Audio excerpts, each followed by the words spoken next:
Saya Cecilia Febriani Hayuningrum SFT MBiomed, dosen tetap program studi D3 Fisioterapi Institut Kesehatan Hermina. Pada kesempatan kali ini, saya akan menjelaskan terkait mata kuliah yang saya ampu yang berhubungan dengan keahlian saya, yaitu mata kuliah Fisioterapi Neuromuskular. Mata kuliah ini ditujukan untuk mahasiswa D3 Fisioterapi Institut Kesehatan Hermina yang sudah menempuh pembelajaran pada semester 4 dengan kode mata kuliah FIS 403. Bobot dari mata kuliah ini adalah 2 SKS, terdiri dari 1 SKS praktikum dan 1 SKS teori.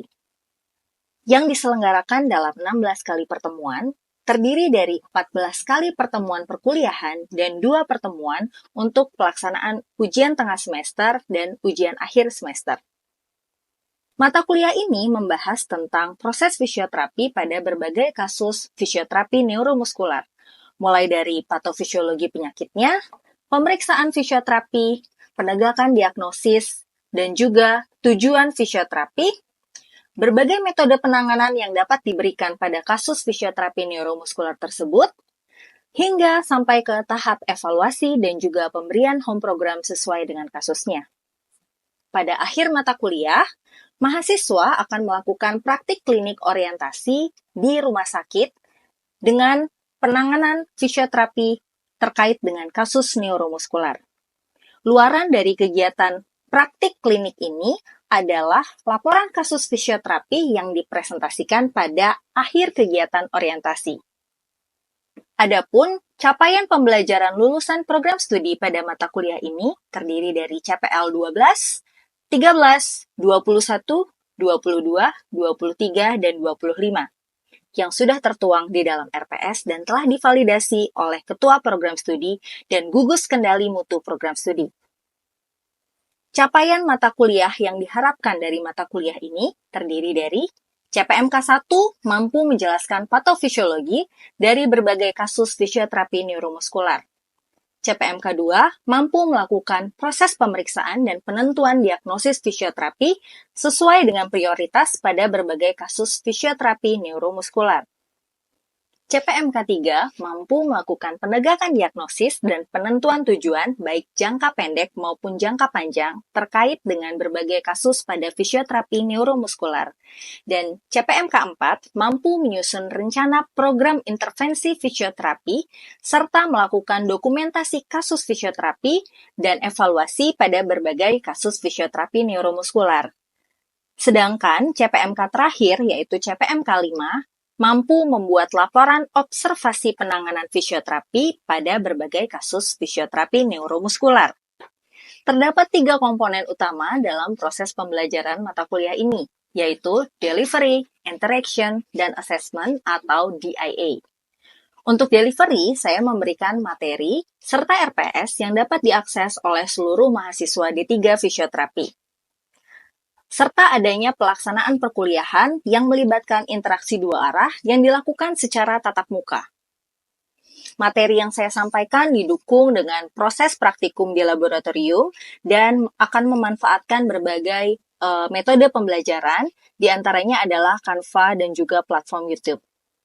Interaction pada mata kuliah ini melibatkan komunikasi 2 arah antara dosen dan mahasiswa berupa diskusi, tanya jawab, dan kolaborasi. Sedangkan untuk proses assessment atau penilaian akan terdiri dari 2 penilaian. Yang pertama adalah penilaian formatif untuk penilaian proses pembelajaran yang dilakukan melalui penilaian sikap, kehadiran, kuis, penugasan mahasiswa, dan pengerjaan lembar kerja mahasiswa. Sedangkan untuk asesmen sumatif dilakukan melalui proses ujian tengah semester dan ujian akhir semester. Model pembelajaran yang digunakan dalam mata kuliah ini adalah experimental learning dan project-based learning, yaitu meliputi pelaksanaan kuliah interaktif, praktikum laboratorium, serta adanya praktek klinik orientasi di rumah sakit. Referensi yang digunakan dalam proses pembelajaran berupa buku dari berbagai ahli terkait dengan fisioterapi neuromuskular, berbagai artikel ilmiah bereputasi, dan video simulasi dari platform YouTube. Berikut adalah video proses pembelajaran mata kuliah fisioterapi neuromuskular pada pertemuan 2 untuk materi proses fisioterapi pada kasus benign paroxysmal positional vertigo atau BPPV. Mari kita simak. Selamat pagi semuanya. Pagi, Bu. Baik, pada hari ini kita akan masuk ke pertemuan kedua mata kuliah fisioterapi neuromuskular yang akan membahas mengenai vertigo perifer khususnya BPPV. Sebelumnya saya akan mulai absen dulu ya. Hadir semua? Hadir, Bu. Oke.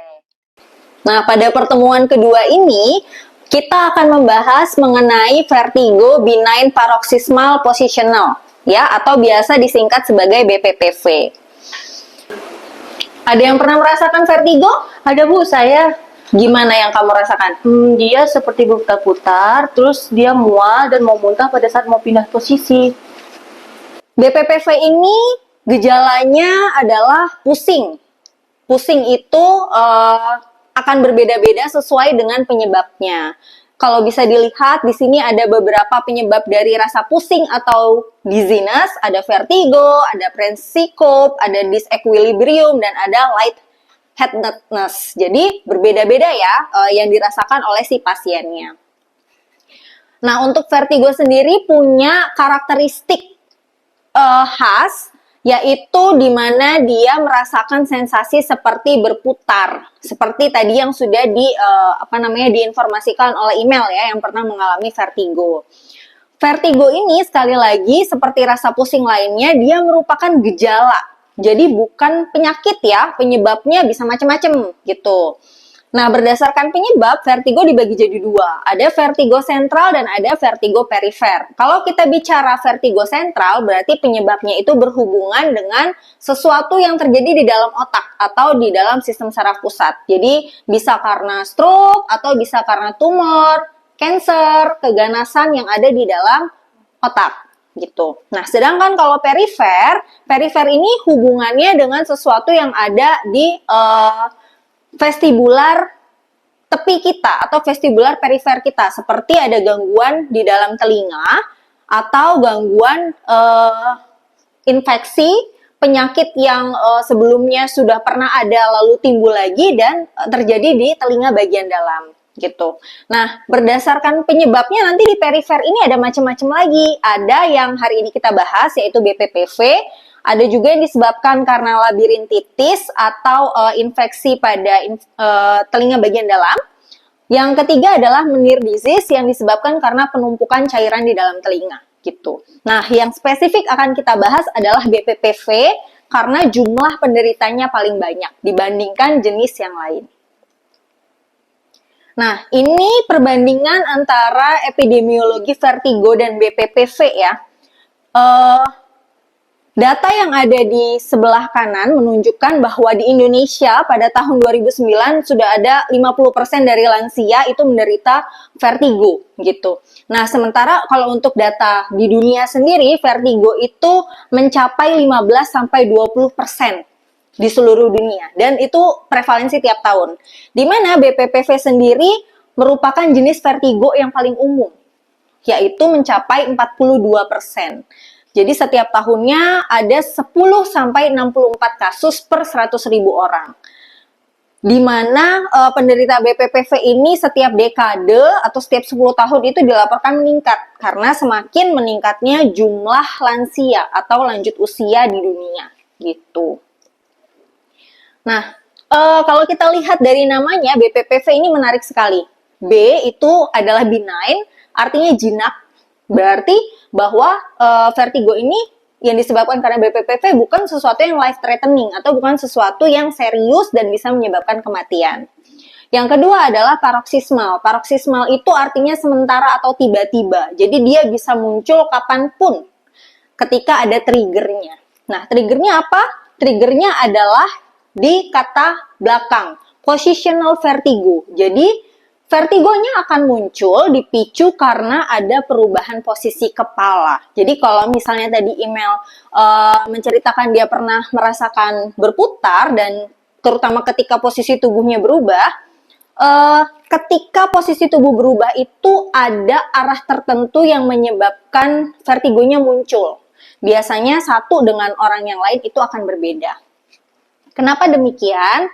Nah, nanti kita akan lihat ya di bagian patofisiologi.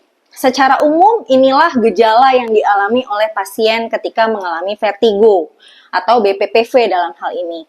Jadi ada rasa tidak seimbang, ada nistagmus, bola matanya gerak-gerak nggak beraturan ya.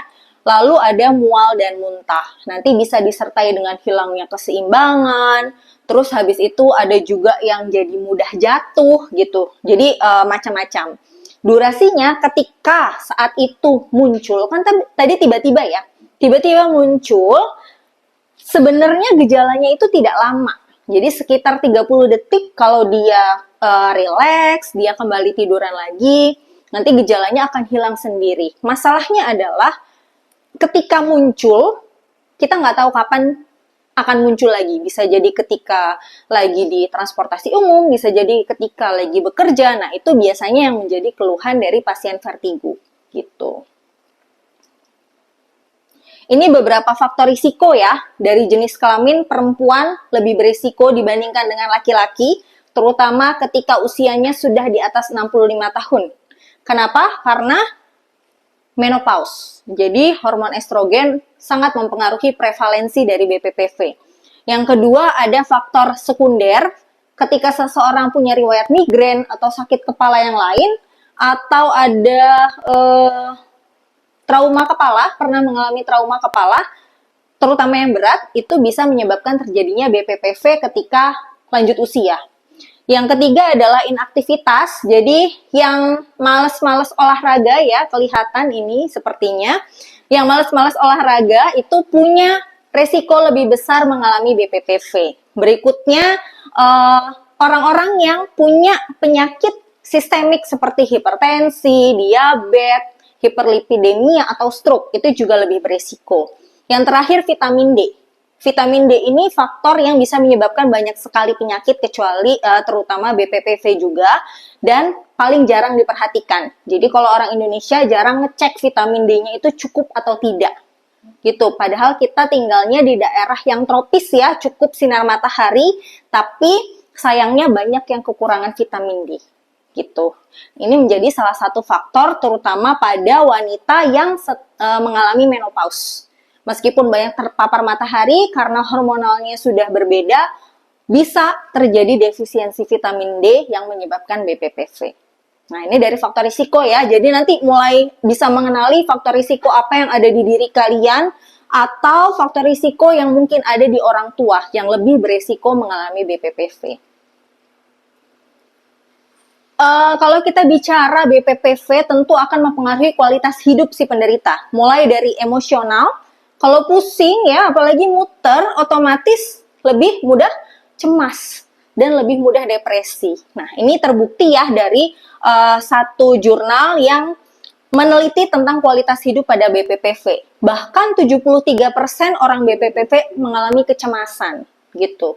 Dan kalau dilihat dari fungsi dan fisik, mereka yang paling bahaya yang nomor 1, punya resiko jatuh yang lebih tinggi. Jadi ada kemungkinan mengalami patah tulang, lalu ada kemungkinan mengalami cedera kepala dan cedera yang lain lagi ketika BPPV itu sering muncul. Di tahapan yang lebih rendah, akan menurunkan kecepatan dalam berjalan. Apalagi udah lansia ya, makin lama lagi jalannya.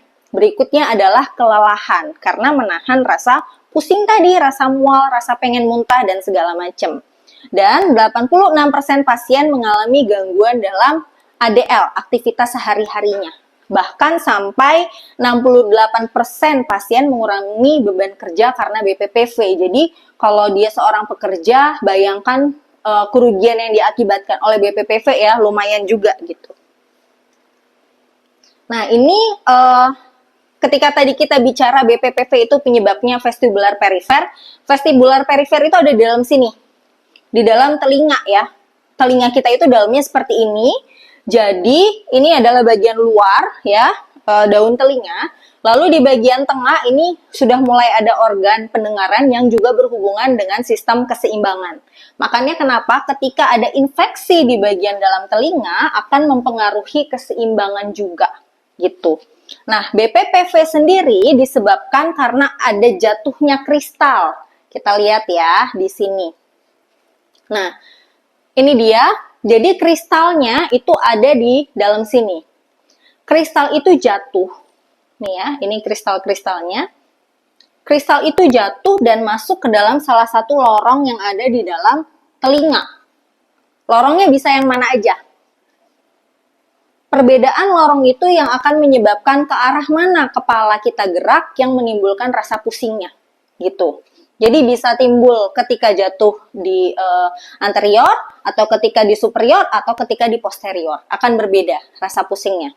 Normalnya, kalau kita gerak, kepalanya gerak ke bawah, ke atas, berputar ke kiri atau ke kanan, si kristal itu akan ikut gerak karena di bawahnya ada rambut-rambut dan ada cairan. Semuanya ikut gerak searah.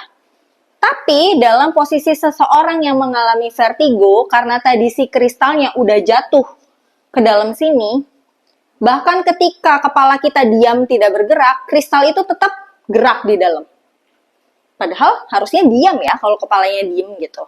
Jadi dia ikutan gerak nih si kristalnya.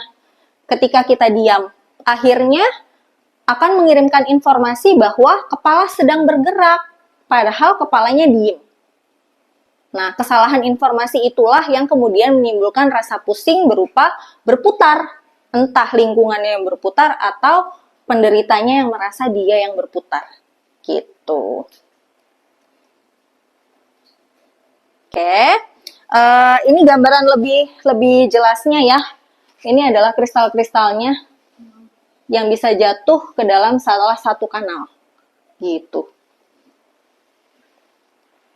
Nah, ini klasifikasinya, penyebabnya bisa karena idiopatik, sesuatu yang tidak diketahui kenapa, dan sebagian besar memang ini ya, kita nggak tahu penyebabnya sampai sekarang kenapa itu kristal bisa jatuh.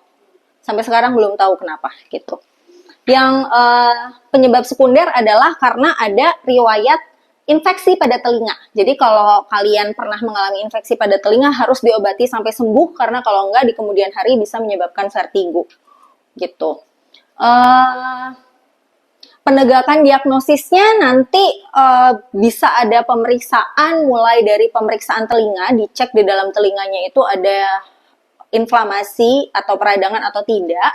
Dan juga bisa dilakukan pemeriksaan khusus oleh fisioterapi yang nanti akan kita praktekkan. Gitu. Nah, ini kriteria diagnostik untuk BPPV. Jadi kalau ada pasien datang ke fisioterapi dan mengeluh vertigo, kita akan melakukan beberapa pemeriksaan fisik ini ya. Ada beberapa pemeriksaan fisik dan yang diperhatikan itu sama. Pemeriksa akan melihat mata. Jadi kalian sebagai fisioterapis akan memperhatikan matanya pasien. Apakah muncul yang namanya nistagmus atau tidak? Itu yang kita lihat. Nistagmus itu gambarannya matanya bisa gerak ke atas bawah secara tidak teratur, cepat gitu ya, atau ke kiri kanan. Gitu. Itu yang akan terlihat ketika pemeriksaan khusus nanti. Nah, ketika kita punya pasien yang mengalami vertigo, kita harus tahu penyebabnya. Apakah karena BPPV, apakah karena ada infeksi telinga, Meniere's disease, atau karena ada penyakit neurologis lain, misal stroke, atau Parkinson, atau dia ada trauma kepala sebelumnya, atau misalnya dia pernah mengalami benturan keras gitu ya. Itu harus diketahui dulu gitu. Jadi ketika pasien datang kita harus tanya riwayatnya secara detail. Kapan munculnya vertigo? Ketika dia bilang posisi kepala ke kanan atau ke kiri atau ke atas atau ke bawah, sudah pasti BPPV gitu. Baik, ini adalah tes khusus yang bisa dilakukan oleh fisioterapi untuk membedakan apakah vertigo itu disebabkan karena perifer atau karena sentral. Nama tesnya Dix-Hallpike Maneuver. Ini nanti yang akan kita praktekkan ya gambarannya. Jadi kalian akan mempraktekkan berpasangan. Nanti pasiennya duduk, minta noleh 45 derajat di pinggir bed, lalu pasiennya secara tiba-tiba kalian tidurkan ke belakang. Jadi kepalanya mengatung. Nah, di posisi ini kita lihat apakah ada nistagmus atau tidak. Gitu. Pemeriksaan yang kedua yang akan kita praktekkan adalah head impulse test. Head impulse test ini digunakan untuk memeriksa vestibulo-ocular reflex namanya. Jadi ini adalah refleks yang mempertahankan posisi mata kita. Jadi kalau kita ngelihat benda, pernah ya di dalam bus, kalau kita di dalam bus itu kan rasanya kadang kayak kitanya jalan padahal lagi berhenti ya. Tapi kita nggak pusing, tidak merasakan pusing. Karena vestibulo-ocular refleksnya bagus. Jadi ada refleks yang mempertahankan posisi mata, nggak harus selalu ikut dengan kepala. Makanya kalau kita ngikutin suatu benda gerak cepat, kalau matanya ikutan suka mual ya, suka muncul mual. Nah, inilah yang dicek pada pemeriksaan head impulse test gitu. Nanti caranya akan berhadapan antara pemeriksa dan pasien. Setelah itu kalian akan menggerakkan kepala pasien secara tiba-tiba ke kiri berkali-kali ya, beberapa kali, lalu kalian lihat respon matanya. Jadi secara normal, mata itu harus bisa tetap fokus ke kalian. Tapi kalau misalnya matanya ngikut gerakan kepala, pas ditengokin dia ngikut, terus tiba-tiba dia koreksi biar bisa balik lagi ke tengah, itu artinya positif. Pasien tersebut memiliki nistagmus dan menderita BPPV. Tuh. Dua pemeriksaan ini yang akan kita praktekkan. Sekarang kita pindah ke samping untuk mempraktekkan head impulse test dan juga Dix-Hallpike maneuver. Oke, teman-teman, kita akan mempraktekkan Dix-Hallpike maneuver. Jadi untuk Dix-Hallpike ini pasiennya posisinya duduk ya, duduknya badannya di sini. Jadi mundur ke sini duduknya. Oke, terus kakinya diluruskan ke sana. Ya, semuanya boleh ditiru. Oke, setelah itu kepalanya akan diposisikan miring 45 derajat. Kita samakan ya, dimiringkannya ke sebelah kanan. Jadi nengok seperti ini. Nah, ya, ke kanan ya, nengok seperti ini. Nanti fisioterapis pegang di dua telinga kiri kanan seperti ini. Jangan nutupin telinga ya. Fisioterapisnya dari belakang. Boleh maju ke sana lagi. Jadi jaraknya diperkirakan supaya nanti waktu gantung kepalanya aja. Maju lagi. Nah, cukup. Oke. Sudah? Kalau sudah, jangan lupa 45 derajat nengok. Sudah diposisikan. 1, 2, 3 kita rebahkan ke belakang ya. Tapi kepala tetap dipegang ya. Setelah itu kalian harus mengamati matanya apakah ada nistagmus atau tidak. Kita mulai ya. 1, 2, 3. Oke. Perhatikan ada nistagmus atau tidak. Normal? Oke. Ini biasanya ditunggu 30 detik ya, sebelum kemudian diposisikan duduk. Kalau sudah tidak ada, maka kita bisa kembalikan ke posisi duduk. Oke, lalu dilanjut ke sisi sebelahnya. Yuk, silahkan Imel, dicoba. Ya, 45 derajat. Agak tiba-tiba ya nuruninnya. Jangan terlalu lembut. 1, 2, 3. Ya. Aman? Aman. Oke, diposisikan kembali duduk. Oke, sekarang untuk pemeriksaan yang kedua boleh tukar peran ya. Yang jadi fisioterapis jadi pasien, pasien jadi fisioterapis.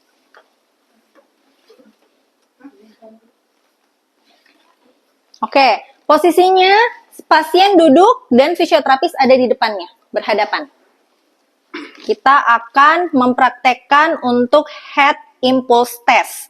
Jadi untuk head impulse test, teman-teman nanti akan meminta pasien memperhatikan hidung kalian ya, hidung pemeriksa. Jadi perhatikan ke satu titik, yang paling mudah adalah hidung. Lalu setelah itu, fisioterapis memegang kedua sisi telinga kiri dan kanan. Lalu digerakkan secara tiba-tiba ke satu sisi, kita pakai sebelah kanan ya. Digerakkan ke satu sisi, Kembalikan lagi. Gerakan lagi. Yang dilihat adalah apakah matanya ada gerakan mengikuti gerakan kepala, lalu ada gerakan korektif, langsung mengembalikan mata ke tengah-tengah lagi. Gitu ya. Oke? Mengerti? Ya, kita coba ya. Silakan.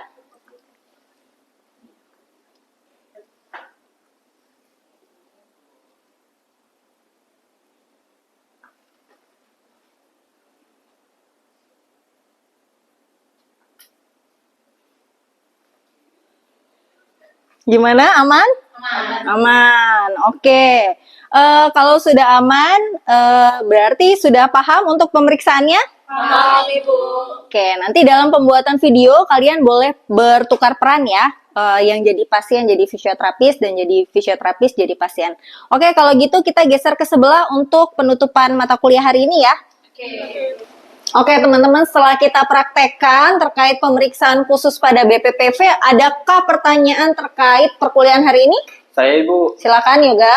Bu, apabila pasien ini mengalami vertigo yang disebabkan oleh sentral, apakah fisioterapi masih berperan dalam proses rehabilitasinya? Oke, pertanyaan bagus Yoga. Jadi kalau misalnya vertigo pada pasien disebabkan karena vertigo sentral, fisioterapi tetap harus merujuk pasien tersebut ke dokter. Karena penanganan untuk vertigo sentral itu berbeda dan biasanya disebabkan karena ada massa atau keganasan atau cancer ya di area kepala. Jadi penanganannya tidak bisa diberikan secara konservatif oleh fisioterapi. Harus melalui penanganan seperti radioterapi, kemoterapi, atau pemberian obat-obatan yang lain. Oke, apakah masih ada pertanyaan lagi, teman-teman? Oke, kalau cukup, saya akan menyampaikan tugas untuk pertemuan selanjutnya. Jadi nanti teman-teman akan membuat video terkait praktikum pemeriksaan khusus yang tadi sudah kita praktekkan. Videonya bisa dibuat berpasangan. Setelah itu akan diupload ke YouTube atau media sosial dari teman-teman dengan mengetek saya ya, supaya dapat saya lakukan penilaian. Untuk waktu pengumpulannya kita tetapkan 1 minggu. Gimana, setuju? Setuju. Oke, itu ya, siap. Nah, kalau sudah nggak ada pertanyaan lagi, kita tutup perkuliahan hari ini. Terima kasih banyak untuk perhatian, kerjasama, dan antusiasmenya. Semoga materi hari ini bisa bermanfaat untuk kita semua. Sampai ketemu di pertemuan berikutnya. Demikian video pembelajaran dari mata kuliah Fisioterapi Neuromuskular. Video ini merupakan pernyataan diri dosen dalam unjuk kerja Tridharma Perguruan Tinggi untuk pengajuan sertifikasi dosen tahun 2025 di bidang pengajaran. Terima kasih.